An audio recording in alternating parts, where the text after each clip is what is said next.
வேண்டிய இடத்துல பேசி ஜெயிச்சால பேர் வரும். பேர் வந்தா புகழ் வரும். புகழ் வந்தா பணம் வரும். என்னத்த வர்றது?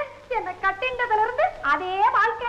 ஒரு கார் உண்டா, ஒரு பங்களா உண்டா, ஒரு நகரட்டு உண்டா, ஒரு பட்டு புடவை உண்டா. உங்களாண்ட ஜூனியரா இருந்து நான் உருட்டி போட்ட மோரஞ்சாலத்தை வாங்கி தின்னவாலாம் இன்னைக்கு ஓகோடு வாழ்றான். ஏன் நேத்து வரைக்கும் உங்களாண்ட ஜூனியரா இருந்த அந்த பொண்ணு நீனா தனியா பிராக்டிஸ் பண்ணி பிச்ச பிச்சு ஓடறாதா?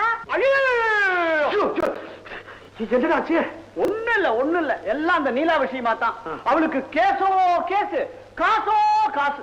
நேத்து கூட ஒரு செவர்லெட் வாங்கியிருக்கா, இங்க ஒரு சாக்லேட் கூட இல்ல. அடே மடையா, அவ ரொம்ப புத்திசாலி பொண்ணுடா. நீங்க சொல்லித்தான் தெரியணுமாக்கும். காமோ, என்னோட ராசிய பாத்தியா? என்ன? என்னுடைய ஜூனியர்ஸ் யாருமே சோட போனதில்லை. கிரிமினல் லாயர் கிருஷ்ணமூர்த்தியில இருந்து சிவில் லாயர் சிங்காரவேல வரைக்கும் எல்லாம் என்னோட சிஷ்ய கோடிகள் தான். நான் ஒரு ஏணி மரண்டி. அந்த ஒரு புகழே நேக்கு போதண்டே.